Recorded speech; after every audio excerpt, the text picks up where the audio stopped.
Ladies and gentlemen, we're out here in Amazon jungle. I'm with my new friend Tyler. He's actually traveled the whole world. He was in the military, so he's traveled some more there. No, I haven't, but it still works. He traveled in the States. It's just traveling the States. It's 50 states, bro. It's big. Yeah. Right? Yeah, it's a pretty darn big place. We actually did a jungle cruise together, or like we went deep into the jungle and we are just cruising. And there's a lot of people just, like there's ayahuasca, there's a lot of mystical shamans surrounding us, and we're just talking about life, different things and ghosts, and we just have like different opinions. So I thought I'd throw them on my podcast, and we have a lot of similar opinions. Yeah. So what's up, dude? How are you? I'm doing well. Enjoying my time here. It's a little warm. Yeah. But it's been a great experience. Good. Yeah. Same here. And I'm happy I came. Good. Thanks for jumping on my podcast. I appreciate it. Yeah. Well, thanks for having me. Yeah. Well, first of all, so there's a lot of ayahuasca. I feel like everyone, their mom wants me to do it here. I know you've never done it. No. I've never done it. But we've heard some stories. Yeah. And you said you watch a lot of documentaries. Yeah, definitely. And there was actually a couple doing ayahuasca the first night that we were at the camp. Yeah. Yeah. I when I was laying in bed, I could hear them doing what they call Icaros. It's what the shaman does. They do songs like chants and whistles that guide them through their journey. Mm-hmm.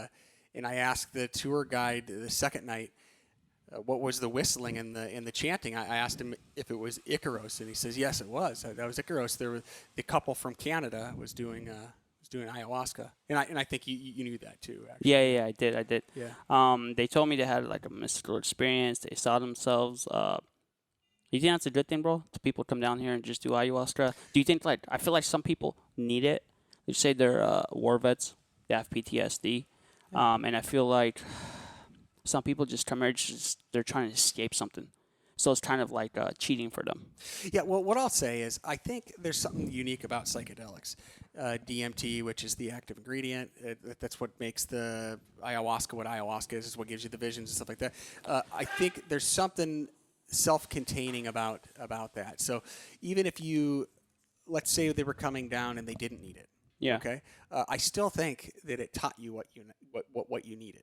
It still has the ability to teach you what you need, scare your pants off, and put you in your place. And tell you, and it probably teaches you that you didn't need it, but this is what you need.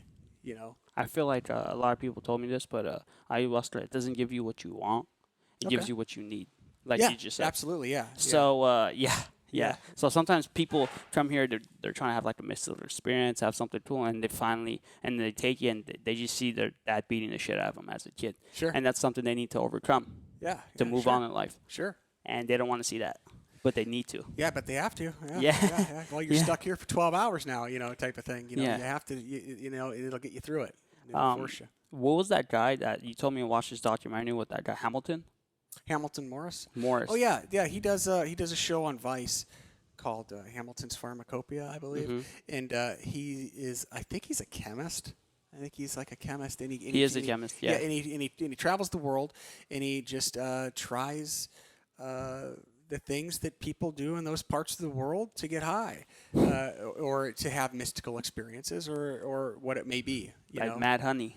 Mad Honey from Nepal. So, ladies and gentlemen, did he do that one? I'm not sure. Okay, but I heard about it. So Mad Honey is a special type of honey that they have in Nepal, where the bees are so deadly and potent, where their honey just makes you hallucinate, and if you take too much, you can die. Yeah.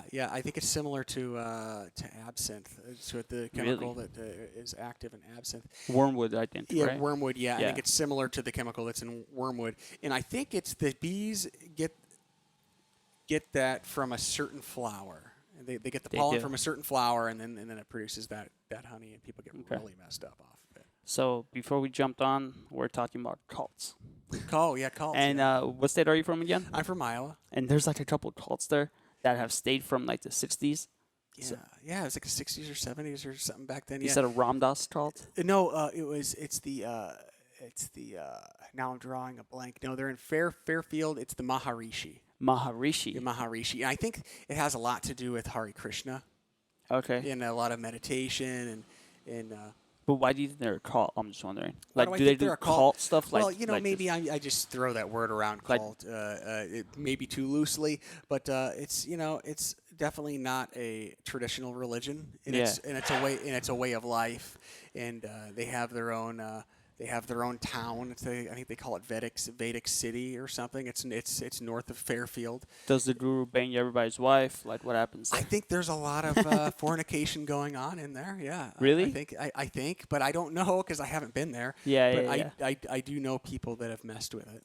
Did you say you knew one dude that left it? No, he grew up in it. You know, He and grew up in yeah, it. I don't know if he ever followed it, but I know his parents are members. Well, if you grow up in it, you kind of like it's influenced on you. Like Yeah. Christianity's influenced on me, Absolutely, me too. even though yeah. like I'm not Christian. Yeah, same here, yeah. I mean, I don't. If you are, more power to you. It's Yeah, just I'm not not for me, against bro. it. Yeah, yeah. Absolutely, yeah. And is he weird? No, he's actually a really good guy. Is he? And he's really open-minded, and he's a great guy. Yeah, and I think people that aren't force-fed religions, they tend to be cool people. They are, bro. Because they They are.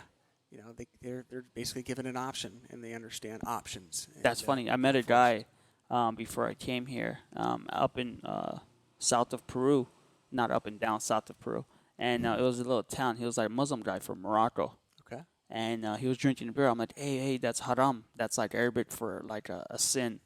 And he's like, no, bro. He's like, I don't follow that shit. He's like, I'm not trying to let that limit me. I was like, wow, what made you say that? He's like, well, my mom was a chemist, and now she's like a Reiki healer. I'm like, your mom left Okay. being a chemist, like a tech? She's like, no, she was a full-on chemist. She went to school for like 7 years, and now she's a Reiki healer. She's like, I saw her transform and change her life through meditation and stuff, Okay. and now she's just helping people in different ways. What's Reiki? What is it? Reiki is like when through your hands and your energy, you're able to help people heal. Where like you don't touch them, but you're like a few inches away from them. Okay. People go for like Reiki sessions. So it's like a you're- Japanese term. Is it like passing energy It is. from That's you exactly to them? that's Okay. exactly what you're doing. Okay. Or you're clearing their energy, or you're giving your energy to them. Okay. That's Yeah. pretty interesting. Yeah. Yeah. So I was like, really? She's like, yeah. He's like, yeah. Once I saw that, I just left my own religion, and I was like, that's interesting, bro. I was like, so when you mean open-minded people all over the world, Yeah. Yeah. Yeah. And then people that are open to experience things, there's a lot to be said about them. but I like you for that matter, because I'm really into like the spiritual things and just understanding it, and I feel like you're not. But when I talk to you, you're like, oh, I don't really know about that, but it could happen. Yeah, like it could be why a could it thing, not? you know? But that's a good way to Yeah. have a mentality. Yeah.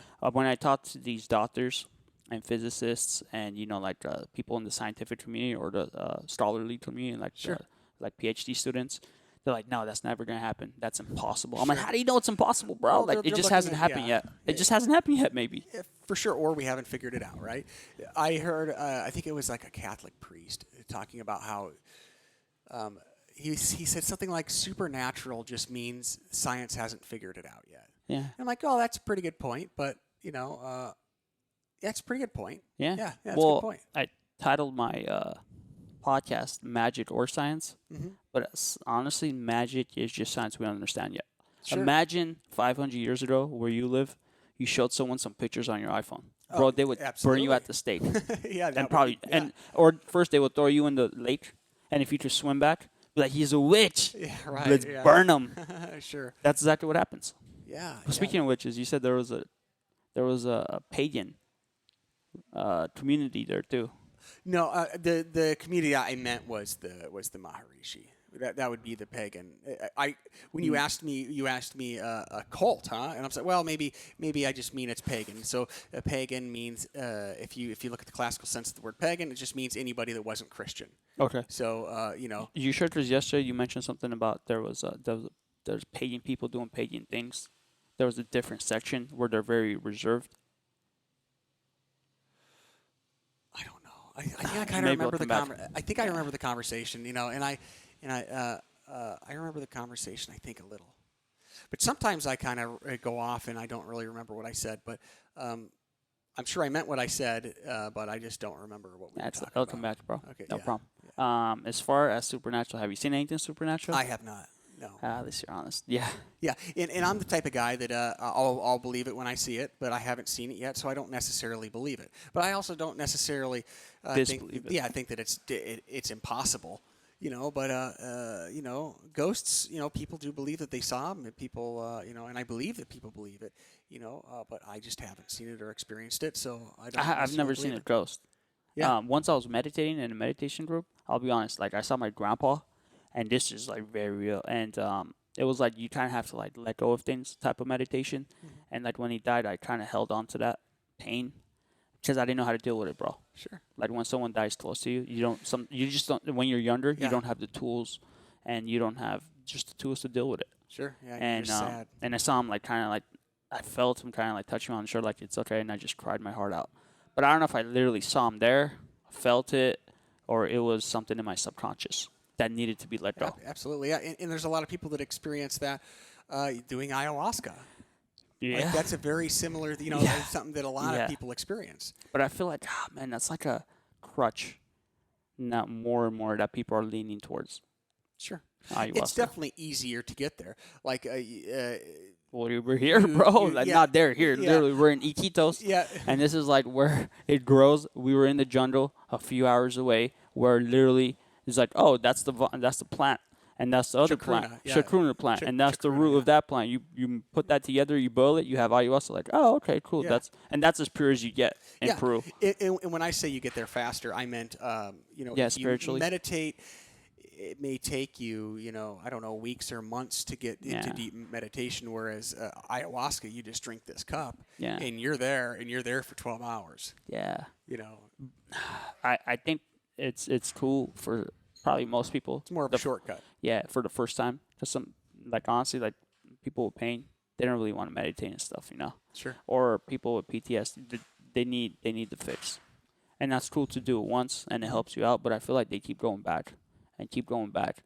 I know people have done Yeah, it they wanna 20, know more, 30, yeah. 40 times, and I was like, holy shit, like this is supposed to be a spiritual thing. You do it once. Sure, but I bet you're going to find tribesmen and also shamans that have done it multiple times. Well, what if about that not shaman 30. in our boat?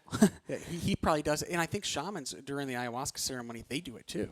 Well, So they're there with you. I feel like it's like alcohol. When you're a bartender and everybody's drunk and you're sober, it doesn't really fit in. You have to have a few shots I got you. to be yeah. on the same vibe as That's them. probably exactly it. Yeah. That's probably exactly it. Yeah. But that's the bartender just trying to fit in with everyone. But like, should you be at the bar every night drinking? No, you shouldn't. Yeah. Yeah. Absolutely. Yeah. Yeah. Yeah, Oh, tell me definitely. the story about one of your friends where something got into him, because I think alcohol is just another doorway, bro, for like demons to get inside of you. Yeah, I have a friend that has demons inside of him. Nah, I don't believe Yeah. that. No, Maybe he does though. No, Technically, as he does. far as like- demons, the way you explain demons, metaphorically speaking, like you drink alcohol and you get to a point where you change. You're not the same person you are Your anymore. personality literally changes. Absolutely, and then you get angry and you'll go out and you'll kick cats, or you'll go out and you'll just start a fight at a bar. Whereas when you're not on alcohol, you're just the nicest, sweetest guy in the world. Funny and fun to be around. Everyone wants to be around you. But then once you start getting the liquor in you, as Joey Diaz says, the Indian comes out. The Indian comes out. Yeah. He says that? Yeah, he does. but that's what that means though. It's you change and But what do you think causes that change? Because like I know alcohol inhibits certain motor functions, but for your personality to completely go 180, there's something else there. yeah, definitely. Yeah, and it may be that you experienced some type of heavy trauma in your life. It may be that you were adopted. It may be and you can't put your finger on it. Maybe Yeah. there's trauma that happens when you're taken away from your mother at birth. Maybe you can't put your finger on it and you know what your trauma is. Yeah. But you're just trying to hide it. And when you have alcohol, you just get all your rage out. Who knows? It's a way Maybe to you're vent. trying to escape reality. Right. There's too much pain. You just need some ayahuasca, dude. Yeah, Give you him some need- ayahuasca. Yeah, and people like that would definitely benefit from Yeah. ayahuasca. Yeah. I knew one guy I told you where I keep telling the story, but it was a family friend where he was a hardcore alcoholic, just like one of your buddies. And but this guy came from a rich family that was like prestigious and everything. They sent him to all these like rehab places, like 50 grand a night, bro. Yeah. That's like top notch. It's supposed to help you, whatever. Didn't help. He did ayahuasca once, completely like Yeah. Like I even talked to him after that. I try to like lure him into drinking a little bit, just see if he'll do it. Hmm. Like if it's at Rouge or at, he's like, no, bro. It's like it completely rewrote my brain. I was like, wow. That's a thing, yeah, and it has done a lot for people with addiction. And it's illegal in the states. Do you feel like all It's illegal, substances like that should be I illegal? think there are places in the states they have religious exemptions for ayahuasca. There's like two, bro, in the whole Yeah, country. right. But yeah, definitely. And then I know Ron White, the comedian. I'm not sure if you know who he is, but he's a funny comedian. But he had a drinking problem, and I think he drank every show and every night and whatever. And then he actually tried to go to somewhere in Central America for an ayahuasca ceremony, and they said, no, you've got to. We don't. You drink too much. You've got to clean out a little bit before we Yeah. take you. So there's something to that too.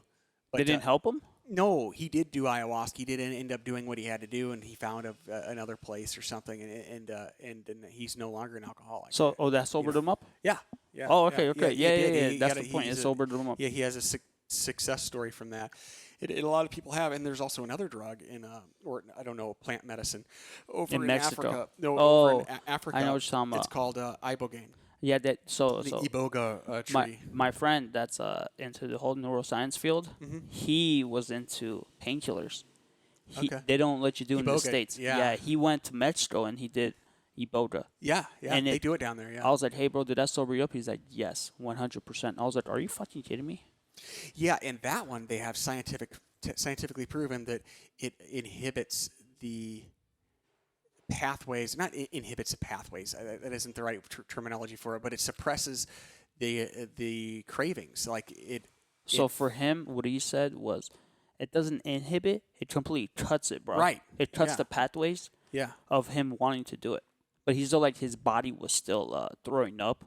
His body didn't really I'm want sure you're it. still sick. Yeah. He's still sick because his body was having withdrawals from it. Sure. But he's like, I didn't crave it. I'm like, what do you mean? He's like, yeah, bro. He's like, I think he got hurt or something, and he got stuck on painkillers, and he wanted to take them all the time. It's a similar story to a lot of people. Yeah, and it just, his cravings just were cut. He's like, oh, no, I just don't need it anymore. I was like, what the fuck do you mean?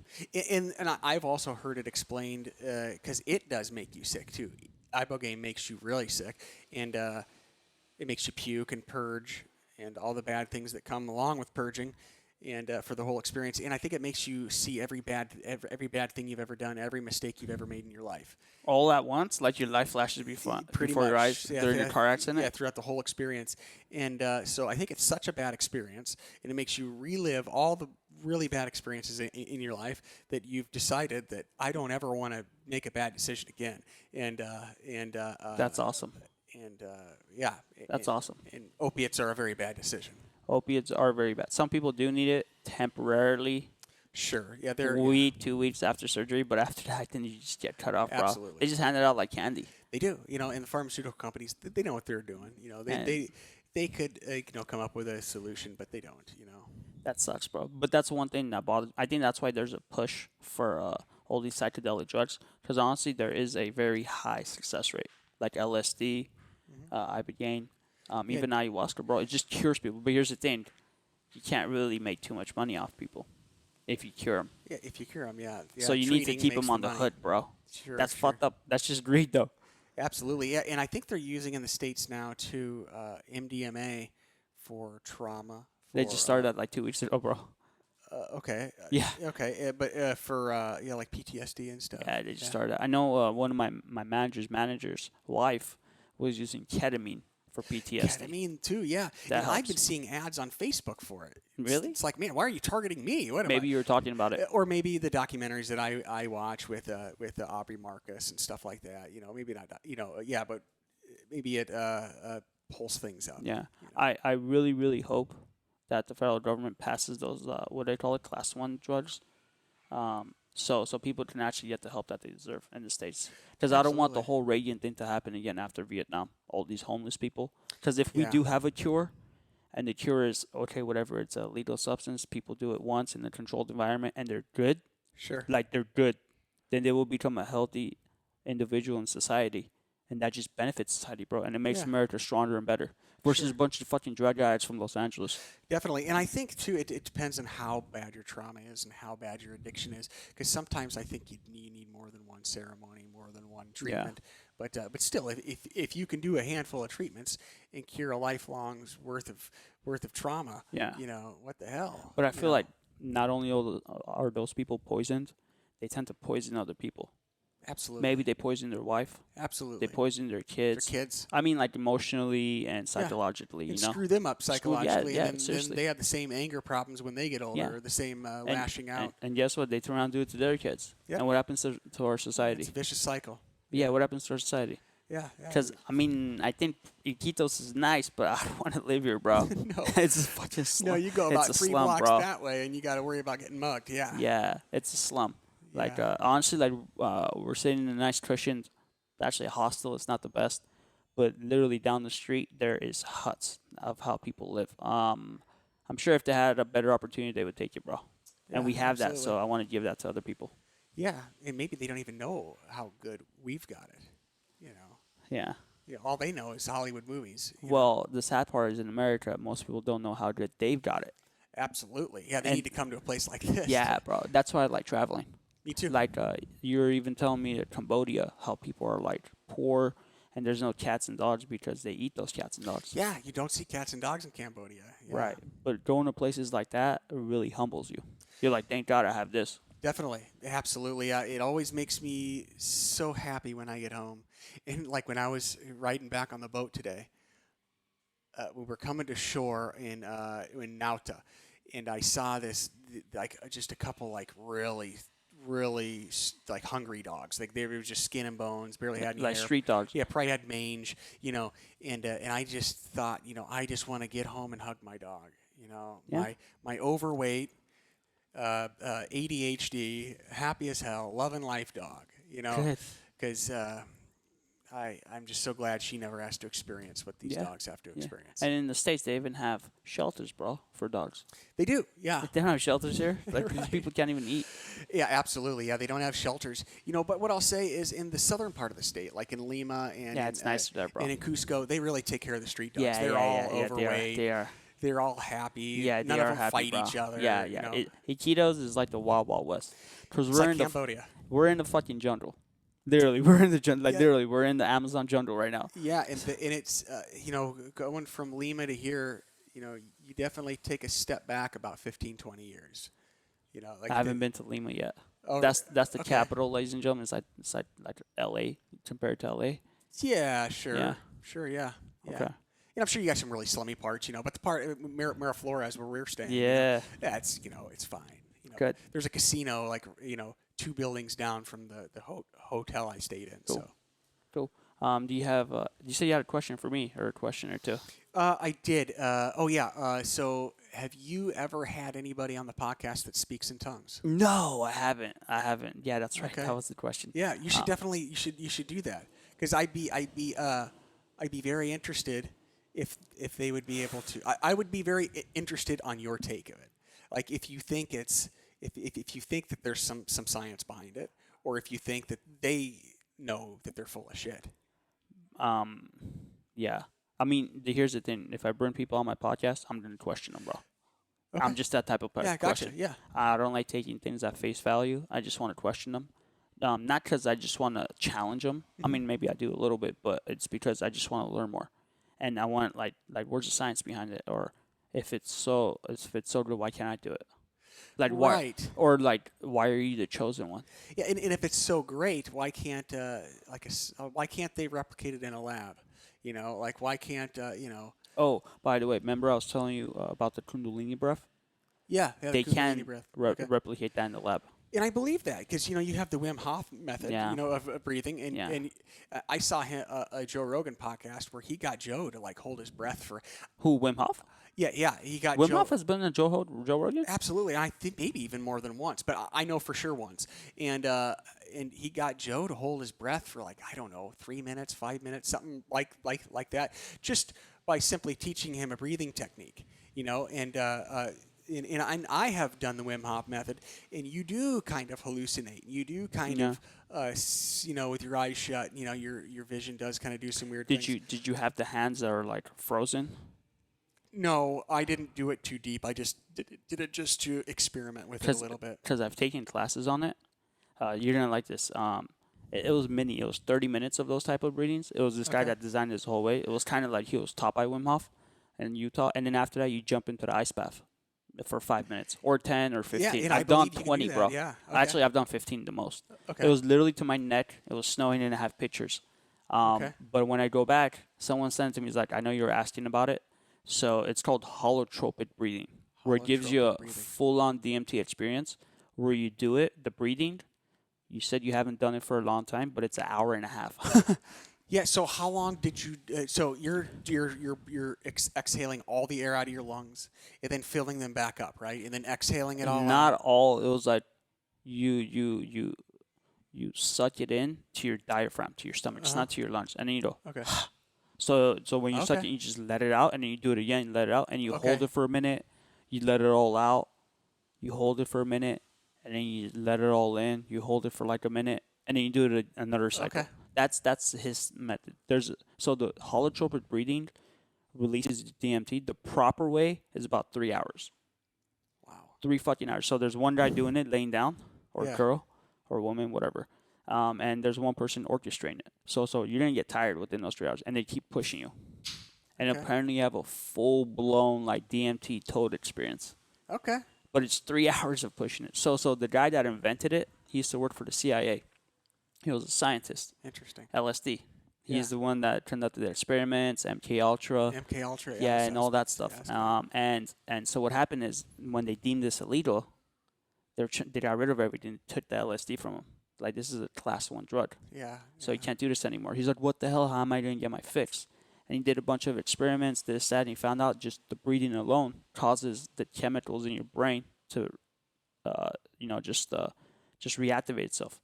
Okay. And that way you could just have a full-on experience. So some guy that's a scientist that worked with the CIA figured this out. It's called holotropic breathing. Holotropic breathing. Yeah. Okay. And it's completely legal.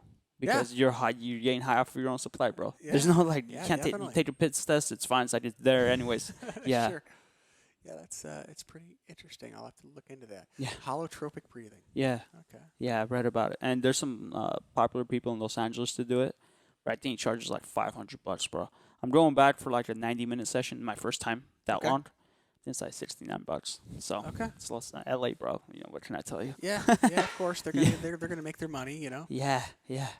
But apparently this guy was taught by him personally, and he knows the proper way. But honestly, it's just breathing in, and there's science behind it because your brain just lights up, bro. Like your brain, you're giving it excess air, and you're giving your body excess air, and it's a mind-body connection. Definitely. So something happens. I think there's also a gas that people make. I think it's called carbogen. I might be wrong, but there's a name for it. I think it's that shit in Vietnam that people were doing at bars. I don't know. No, that's nitrous oxide. Oh, okay. Yeah, people were like falling on their faces. And that's Thailand too. Yeah, no, I think it's called carbogen, but it's like 80% oxygen and 20% carbon dioxide. I think, or monoxide. I'm not sure which one it is. Yeah, I think it's dioxide, but it's that mix, and you breathe it in, and you immediately start hallucinating. Are you fucking serious? Yeah, and it's like the right mixture of whatever, and I think it's called carbogen. I'm not totally sure. I should have done my research before we did this podcast, but but I guess it's a hallucinogenic gas. Interesting. Yeah, so it's probably similar to what you get to when you are doing your what you call it, the hallucinogenic breathing. What'd you call it? Holotropic breathing. Yeah, holotropic. Yeah, I bet you it's similar to that. So you're oxygenating your brain to a certain level, probably 80% or some number higher than what you're normally getting. What do you only need, like 14% oxygen or something like that? So it's probably doing something similar to what that gas but the gas just gets you there quicker. Kind of like DMT. Yeah. The ayahuasca. By the way, we saw plenty of those DMT toads. The bufo toad. Yeah, the buffo. Yeah, I called it right, and you're like, "Nah, that's not a buffo toad." I don't think that is. And then the guy's like, "Oh, that's a bufo regularis or whatever you said it was." He's like, "Oh, that I'm is." Dan, you're right, man. Yeah, that's good. So for people who don't know, that's a special type of toad. where on the back it has some zit or like a Warts. They have warts all they over have them. warts, yeah. Yeah, and And they're you glands that produce yeah. sap. apparently you pop the wart and then you dry it out and then Yeah. you smoke it and you have like the biggest like your reality shifts. Yeah, it's completely. 5-MeO dimethyltryptamine, and what's in ayahuasca is 5-NN. No, it's NN dimethyltryptamine, and then the toad has. But I think the toad also has like bufotenine in it, and also a couple other things. So it's unique in itself, and I think it's a lot less visual, but it's more. I think it's deeper psychologically. I know people have done that on the regular, bro. I don't know. I mean, I've never done it, but and they have ceremonies you can go do down in Mexico too. You can pay money, and they'll take. they have you that out. in Guatemala too, bro. Oh, sure, yeah. And I'm sure it's all Central. They have it America, here all too. South. They had a picture. Yeah. That said bufo. Okay, yeah. There I you took go. the picture, and then right under it said ayahuasca, and right under it said rape. So I'm Right, not yeah. sure. I didn't see that picture. Oh, yeah. you saw that picture, Yeah, right? Yeah, you showed it to me. Yeah. Yeah, and I have a picture on my phone to show my girlfriend too. Something about like the combo toad or the whatever it is. But that's like where they.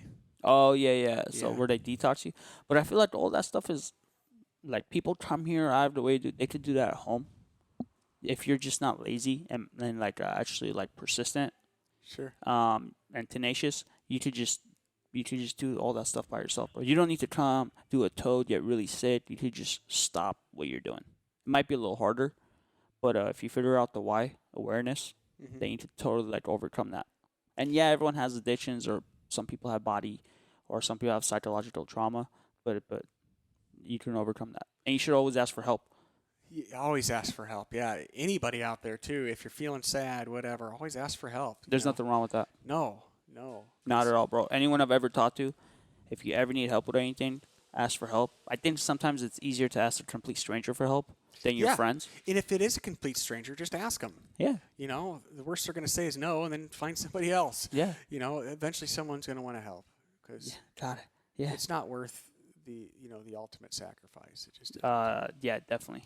Oh, by the way, I was telling the people don't commit suicide here. They're too busy. yeah, and they also don't have gray hair. That was another thing. That you Oh pointed yeah, out. they don't have gray hair, bro. I remember that point. Yeah. I was like, hey, bro, have you noticed? We talked to people in their late 50s and their 60s, and they just don't have gray hair. No. And he's like, oh, I just have good genes. I was like, no, bro, it's everyone here. Yeah, it probably has to do with some genes too, but it's no stress, Yeah. And I think that maybe stress implants itself into your genetic code, so they don't have the stress in their code that we have. Yeah. So and I have a feeling that even in America, even if you don't have stress, you're probably going to get some gray hair just because it's just that ingrained into your DNA. I agree. But they don't have gray hair here. Yeah. Nobody. Yeah. Okay. On the last note, I always ask people this question. If you saw people that were in pain or suffering, or just in general, they're listening to this podcast, what would be like one piece of advice you'd be able to give them? Because you sound like a very like stable guy. Yeah, it gets better. Gets I better. have pain and I have depression and stuff in my life all the time too. But it gets better. Don't give up. Yeah. Ask someone for help. Talk to someone. Even if you're not going to ask them for help, just pick up the phone, call them, and just talk to somebody. Even if you don't tell them about your problems, or just talk to someone. Hear someone's voice. Go to your grandma's house. If you don't have a grandma, go to your friend's grandma's house. Just talk to somebody. Just change your environment. If you're having a bad experience, change the experience. Go somewhere else. Yeah. If it's a dark room and you don't like dark rooms, turn the light on. Try something. Don't give up easily. Never give up. I would say. Don't quit. Just take it head on. There's a million things you can do to make things better. And my advice would be to never quit. Don't ever quit. Nice. Hey, that's good, bro. Thanks for jumping on my podcast. Yeah, thanks for having me. I appreciate you. Ladies and gentlemen, go and subscribe to this episode, and we'll definitely see you next time. Take care.